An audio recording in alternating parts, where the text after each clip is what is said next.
He thought his father's war had ended 60 years ago. But wars don't always stay buried. Sometimes they wait. It was the spring of 2005 when David Miller climbed into the dusty attic of his late father's home in rural Massachusetts. The air smelled of cedar and forgotten time. Boxes stacked like silent witnesses lined the rafters. His father, John Miller, had been a quiet man, an American veteran of the Second World War.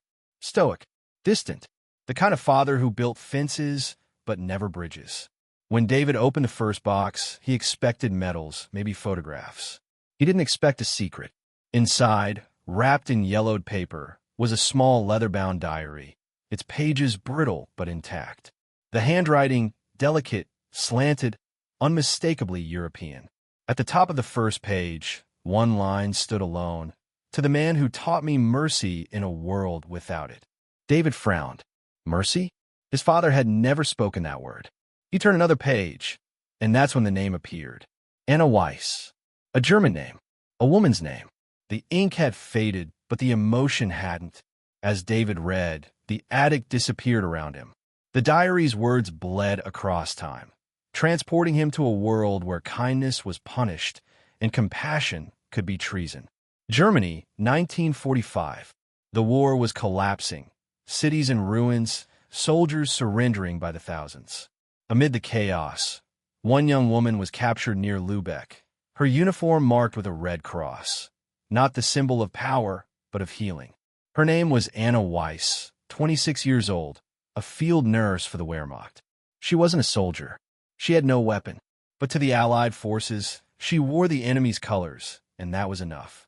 They loaded her onto a truck with other prisoners, bound for an American-run camp across the sea.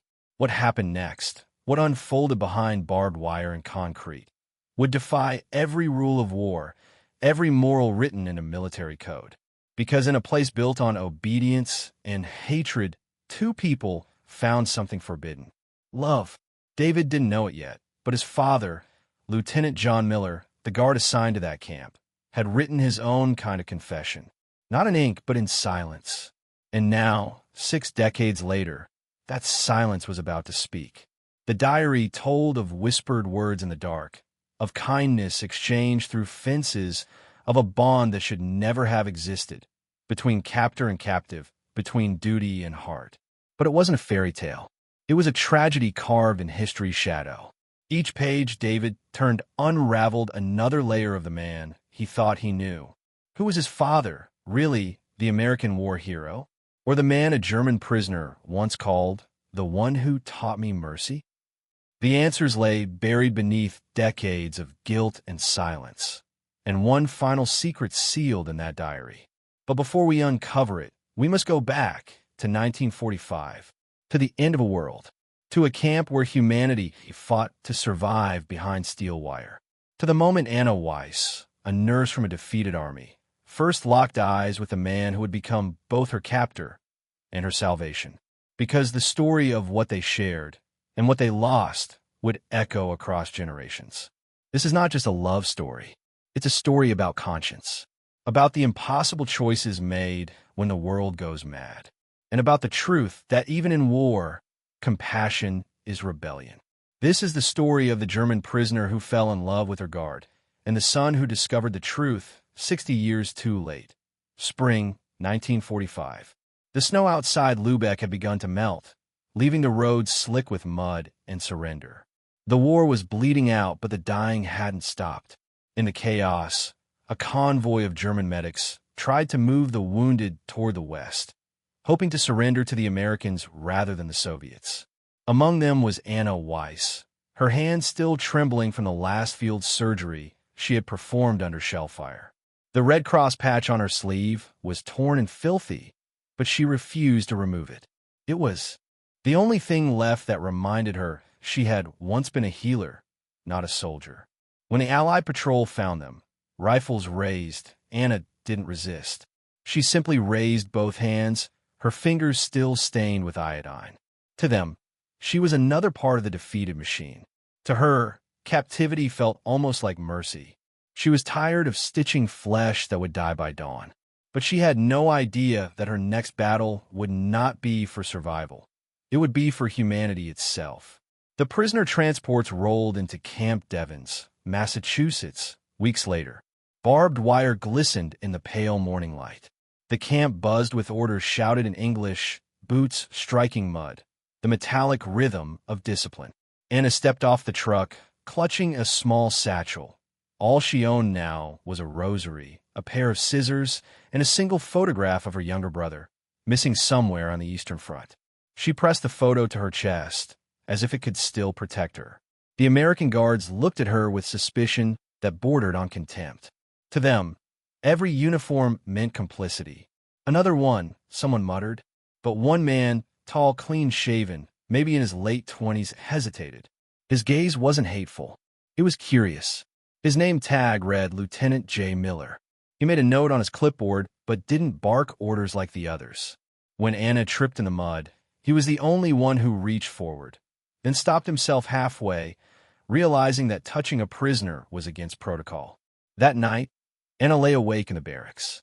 The air stank of straw, sweat, and hopelessness. Somewhere in the distance, she heard jazz music drifting from the guards' quarters, a tune so soft it almost sounded like mockery. She whispered to the woman next to her, "Do you think they'll let us work in the infirmary?" The woman just stared at the ceiling. "They don't need us," she said. But Anna couldn't accept doing nothing. She needed purpose. Without it, she feared she'd unravel. The next morning, she found herself in front of the camp's medical tent. She asked to see the officer in charge. The sergeant sneered. "And why should we trust a Nazi nurse?" She opened her satchel and pulled out a folded recommendation written in English, a letter signed months earlier by a captured ally Dr. She'd helped treat. "Because I save your people too," she said quietly. The sergeant hesitated. Then, from behind him, John Miller's voice cut through. "Let her work. We need the help." That decision, small as it seemed, set everything in motion. Inside the medical tent, she tended to wounded prisoners and occasionally American soldiers with minor injuries. The smell of antiseptic mixed with damp canvas. Every face she touched carried suspicion, but she worked silently, methodically. When she ran out of clean bandages, she tore strips from her own uniform. One afternoon, John walked in to check inventory and found her sewing gauze by hand. She didn't notice him at first. When she did, she stood at attention as if expecting reprimand. Instead, he said, "You were a nurse before the war?" She nodded. "And during it," she answered. He studied her for a long moment. "That's brave," he said softly, before leaving without another word. That night, she wrote in her diary for the first time since her capture, "The enemy has a face. It looks tired but not cruel." Days blurred into weeks. She treated fever, infection, frostbite. The guards watched from outside, some with admiration, others with disgust. "Don't get too close," they warned Miller. "They're trained to manipulate." He shrugged it off, but the words lingered. He had seen hatred on both sides of the ocean. What frightened him more was indifference. One rainy morning, a young German prisoner collapsed outside the barracks. Anna ran to him, shouting for help. John was the first to respond. Together, they carried the boy into the infirmary. When Anna realized he wouldn't survive the night, she asked John to stay. They sat beside the cot until dawn, listening to the boy's breathing slow. When it finally stopped, she turned away, tears streaking through the dirt on her face. John reached into his pocket and offered her a handkerchief. "No one should have to face that alone," he said. She didn't answer, but she didn't pull away. Rumors spread quickly. "The lieutenant's gone soft," one guard whispered. "That German woman's got him under her spell." Orders came down reminding all personnel of the no fraternization rule. But how do you regulate decency? How do you legislate kindness in a place built on punishment? One evening, while collecting supplies, John found Anna alone in the tent, repairing torn gloves. The kerosene lamp flickered, throwing soft shadows across her face. "Why do you still do this?" he asked. "They're not your people anymore." She looked up slowly. "Because someone has to remember what mercy looks like," she said. The words struck him harder than any bullet he'd faced in Europe. That night, as rain hammered the roof of his quarters, John sat staring at his service pistol on the table. He thought of all the orders he'd followed without question. Then he thought of Anna, stitching wounds with shaking hands, defying everyone simply by caring. For the first time in months, he felt something other than duty. He felt alive, and terrified of it. Outside, thunder cracked. Inside the barracks, Anna lay awake again, hearing the storm and wondering if compassion was something you could get punished for. The sound of rain reminded her of artillery. The difference was that rain, at least, didn't choose sides. The next morning, she walked into the infirmary to find an extra loaf of bread on her cot. No note, no words, but she knew whose doing it was. She didn't smile, but her fingers lingered on it as though holding proof that somewhere, buried beneath uniforms and orders, humanity still breathed. The days at Camp Devens fell into a strange rhythm. Morning roll call, work details, then the long hours of nothing. The kind of silence that eats at a person's mind. For the guards, boredom was the enemy. For the prisoners, it was hopelessness. But for John Miller, the quiet became dangerous because it left space for thoughts he wasn't supposed to have. Each evening, when he made his rounds past the medical tent, he'd find Anna still working long after lights out. She would hum quietly as she restitched worn linens, her hair tucked under a faded kerchief. The guards joked she was trying to earn favors, but John could see the truth. She wasn't serving anyone. She was surviving. He started leaving small things near her station: an extra pencil, a fresh roll of gauze, a few pages from an old medical manual. He told himself it was nothing, just supplies. But deep down, he knew he was crossing an invisible line. One night, a commotion broke out in the camp. A prisoner had attempted to escape through the perimeter fence. Searchlights swept the compound like angry ghosts. Anna was caught in the chaos, shoved to the ground by a guard panicking in the dark. John rushed over, helping her to her feet before anyone could notice. Her hands shook, but she whispered, "Thank you, Lieutenant." He wanted to tell her not to call him that. Not here, not like this. But the words stuck. The rules between them had become a wall no one could see. Yet both of them could feel its weight pressing closer every day. The next morning, the camp commander summoned John. On the desk lay a report. Fraternization, the colonel said, tapping the paper with a gloved finger. You've been observed giving special treatment to a female prisoner. John's pulse quickened. I gave her medical supplies, sir. She's a nurse. The colonel's eyes hardened. She's a German. Don't confuse skill for virtue. Do your job, Lieutenant, and remember who you're sworn to serve. The tone was final. Dismissed. Outside, the sun glared across the compound like a spotlight, searching for guilt. John walked back toward the tent, but stopped short when he saw Anna through the mesh fence, kneeling beside a wounded prisoner. She was scolding him softly in German, trying to make him laugh even as she cleaned the blood from his arm. And in that moment, John realized something no order could erase. She was doing more to restore humanity in this camp than anyone else wearing a uniform. That night, a storm rolled in from the coast. The barracks shuddered under the wind. John couldn't sleep. He reached for his notebook, the same one he used for reports, and instead began to write something different. He wrote about the war, about the things he'd seen in Normandy, about the faces that haunted him. He wrote about Anna, too. Not her name, just her presence. She makes the silence less heavy, he wrote. I don't know if that's weakness or salvation.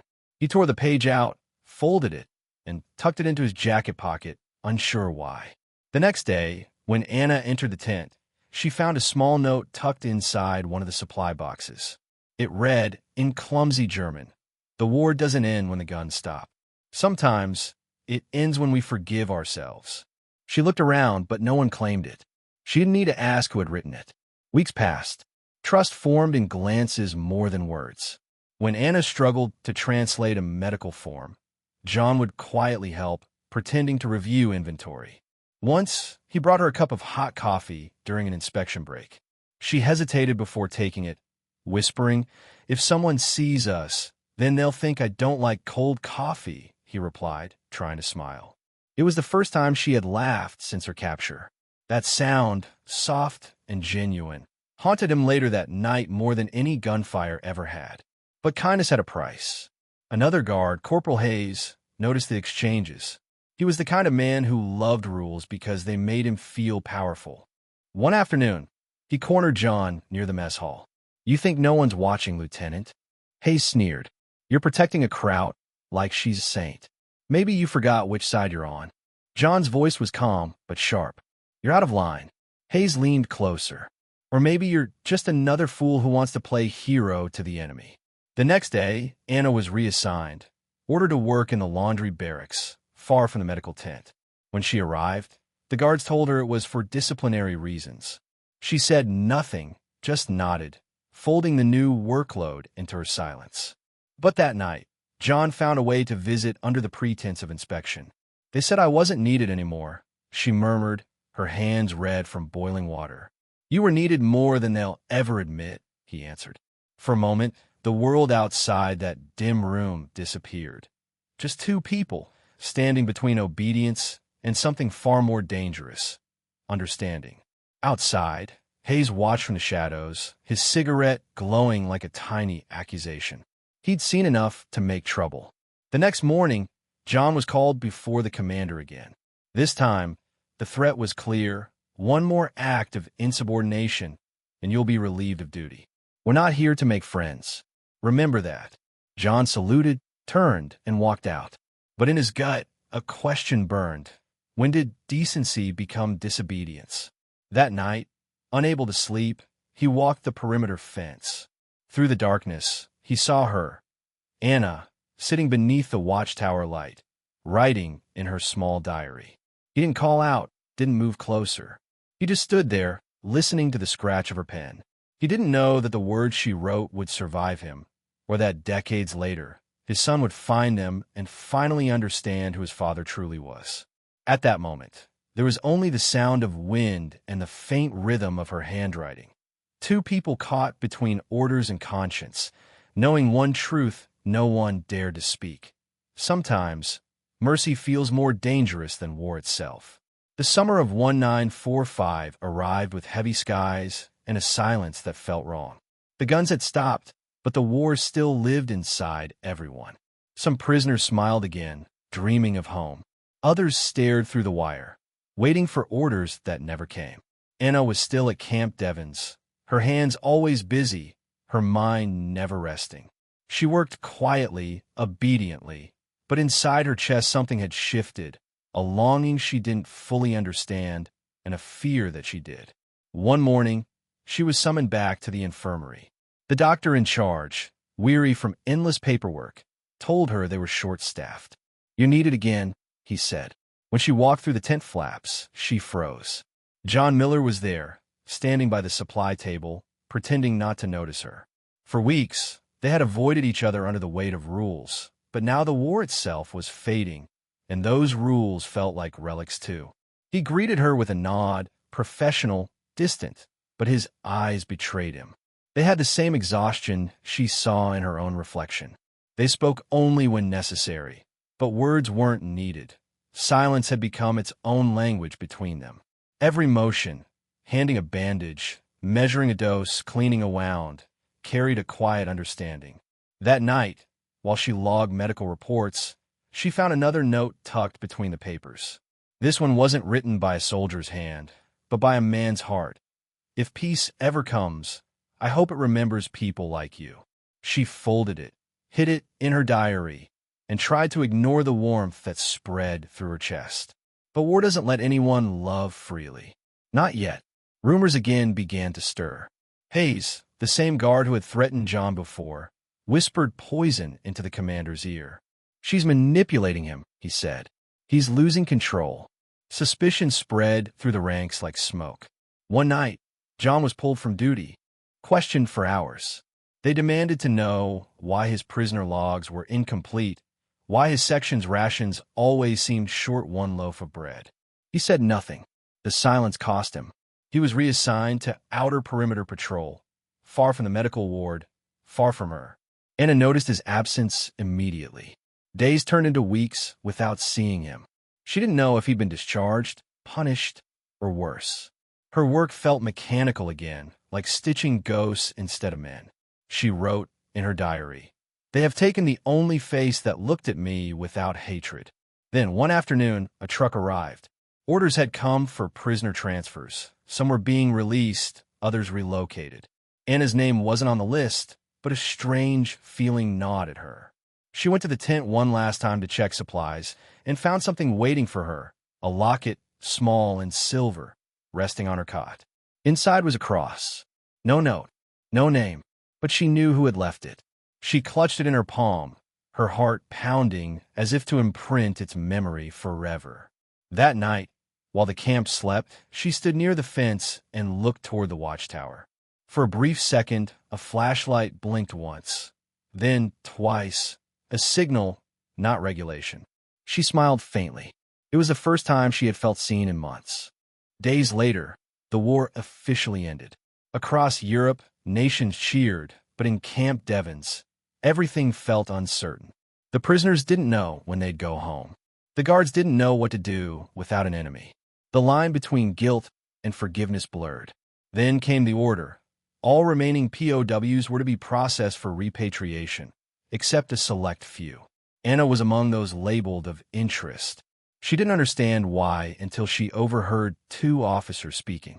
Her medical training, her fluency in English, they wanted to interrogate her for information. She wasn't going home. Not yet. Maybe never. When John learned of it, he broke protocol. He slipped into the administrative office at night, his heart hammering so loud he could hear it in his ears. He read her file. Internee retained for debriefing, medical expertise. The words felt like a sentence. He could sign nothing, change nothing. But he could do one thing, say goodbye. At dawn, he walked the outer path that ran along the fence. Anna was already there, standing on the other side, clutching the locket around her neck. They didn't speak at first. Words would have made it real. He finally said, "They're sending most of the others home." She nodded, eyes wet but steady. "And me?"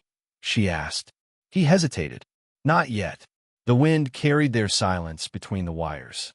Finally, she reached through the gap, pressing something small into his hand, a folded page from her diary. "For when you forget," she whispered. Then, almost to herself, "If peace ever comes, find me."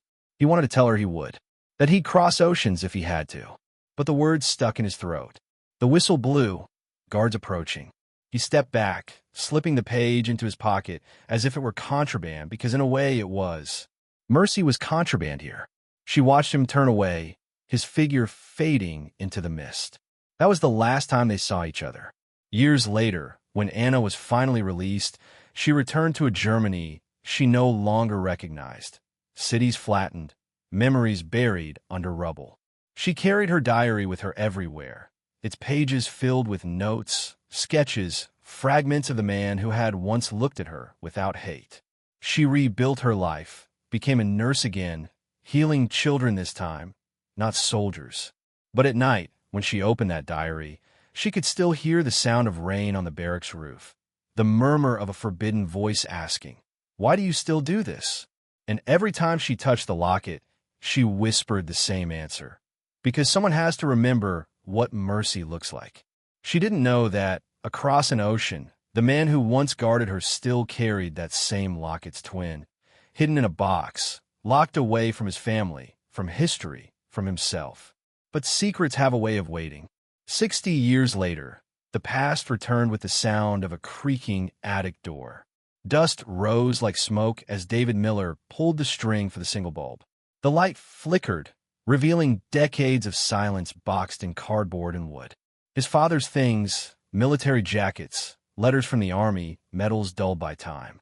But among them was something that didn't belong, a small footlocker, locked but light enough to carry down.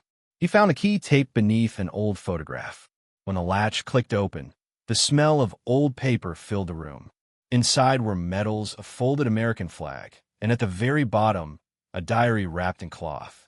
German writing covered the cover in graceful script, Anna Weiss. David hesitated. His father had fought in the European theater. What was this doing here? He flipped to the first page. To the man who taught me mercy in a world without it. He frowned, reading aloud under his breath. The ink was faded, but the words still pulsed with life. As he read further, his pulse quickened. The entries were personal, too personal. They spoke of kindness behind fences, of a guard who defied orders, of stolen moments between enemies who weren't enemies anymore. The name appeared only once, Lieutenant J. Miller. He sat back, the attic spinning. His father? The man who never smiled in photographs, who never spoke of the war except to say, "Some things don't deserve remembering."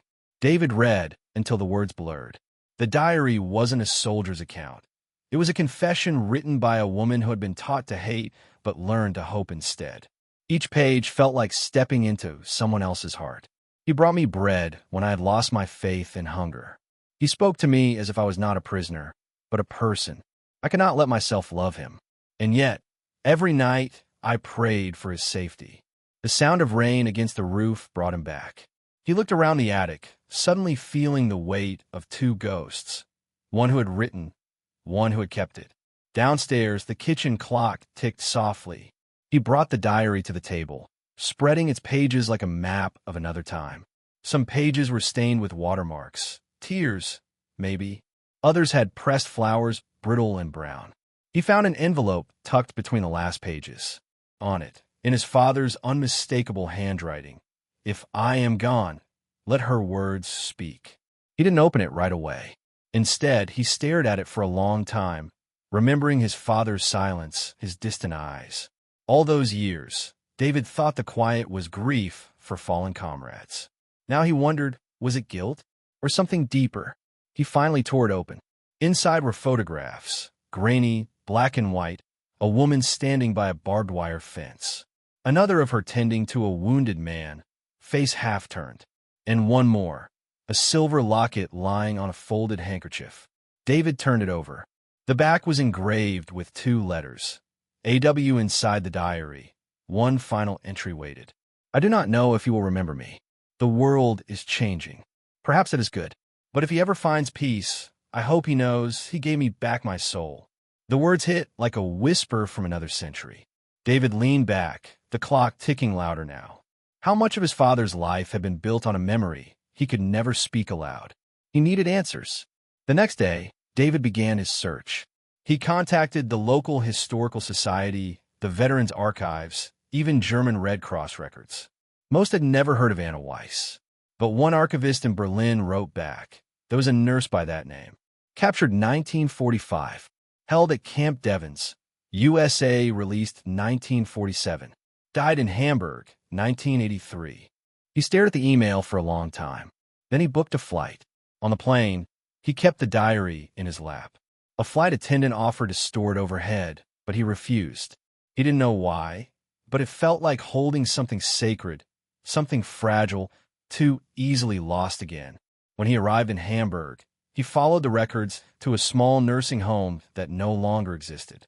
The building had been converted into apartments, but a neighbor remembered her. Anna Weiss? "Oh yes," she said. "Quiet woman. Worked at the children's clinic. Never married. Always wore a little silver cross." The same one that now sat on David's table back home. He found her grave in a small cemetery near the Elbe River. The stone was simple. No title, no dates of glory. Just a name, Anna Weiss, and beneath it, a single phrase in German, Erinnern ist Leben. To remember is to live. David knelt, placing the locket beside her headstone. He opened the diary once more and read aloud her final lines, his voice breaking halfway through. "They called us enemies, but love never saluted any flag." The wind picked up, rustling the grass, almost like an answer. He stayed there for a long time, until the light faded and the city lights began to glow across the river. For the first time, he understood the silence his father carried, the kind that wasn't shame, but protection. Some truths are too fragile to survive the noise of history. Back in Massachusetts, when he returned home, he placed the diary beside his father's medals. The war stories people told were full of explosions and victory. This one was quieter, buried in kindness. But maybe that's what made it powerful. The next morning, he began typing, not as a historian, but as a son finally meeting his father across the divide of time. He started with a line that would have made John Miller proud. "Sometimes mercy wins where armies fail." David's fingers trembled as he closed the diary for the last time. Outside, dawn filtered through the blinds, streaking the room with gray light. The same kind of light, he imagined, that once fell across the barbed wire of Camp Devens. For the first time in his life, he didn't see his father as a soldier. He saw him as a man, one who had carried a secret not of sin, but of mercy. He brewed coffee but couldn't drink it. The taste of the past was still too strong. The locket, the letter, the diary, they weren't relics anymore. They were evidence of something the world had tried to forget, that even in its darkest hours, humanity flickered. But one question kept circling his mind like a restless bird. Why didn't his father ever go back for her? He turned to the envelope again, searching for something he might have missed. There, folded beneath the photographs, was a second page, a note in his father's handwriting, fragile but deliberate. If you ever find her words, know this, I tried. But peace demanded silence. I could not break the rules of the new world for the one we built in the old. David sat there, staring at it. Tried. The word echoed. How many men had claimed that in war? How many had meant it? He went back to the diary, skimming through the entries, looking for a date, a place, something that might connect them again. Then he found it, an address scrawled at the bottom of one page. Clinic am Elbstrand, Hamburg. He opened his laptop, searching the name. The building still existed, though the clinic had long closed. He stared at its modern photo, glass, steel, sunlight. Nothing like the crumbling Europe his father had known. Yet somewhere within those walls, Anna had once walked, healed, remembered. He decided he wasn't done yet. When he returned to Hamburg a second time, he carried only the diary and the locket.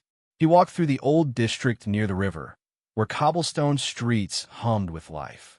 At the edge of the street, a small memorial plaque caught his eye.